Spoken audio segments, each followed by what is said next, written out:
शुक्रिया थो अदा करियां आवाज़ TV 7 पारां ऐं सिंधी मीडिया तरफ़ां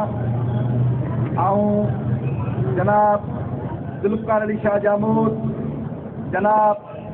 सैयद अली अकबर शाह, जनाब हाजी परवेज़ अली मेमन साहिब, जनाब सैयद बकादार अली शाह, जनाब अब्दुल शकूर मेमन साहिब, जनाब रहमतुल्लाह तुर्क साहिब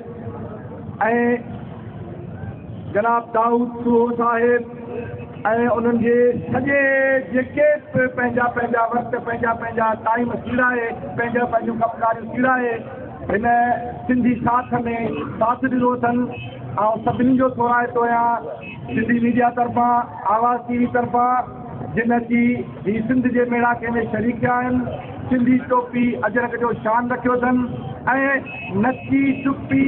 ही पंहिंजी सकाफ़त खे मल्हायो अथनि ऐं सभिनी आयल दोस्तनि जो निहायत शुक्रगुज़ार आहियां जिन जेको असांखे साथ ॾेई ही मेड़ाको जेको सजायो। उन खां अलावा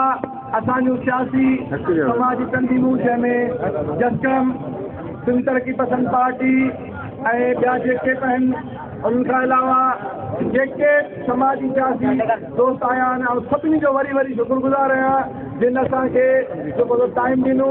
उन खां अलावा असांजी BLO जा नौजवान ऐं उन खां अलावा जेके बि तंज़ीमूं आहिनि जिन जा असांखे थी सघे नाला विसरी विया हुजनि ऐं सभिनी जो शुक्रगुज़ार आहियां जिन हिन मेड़ाके में सिंधी सकाफ़ती ॾियारे जे हवाले सां 4 दिसंबर खे बाक़ाइदा ईद जीअं मल्हायो आहे ऐं तमामु शुक्रगुज़ार आहियां।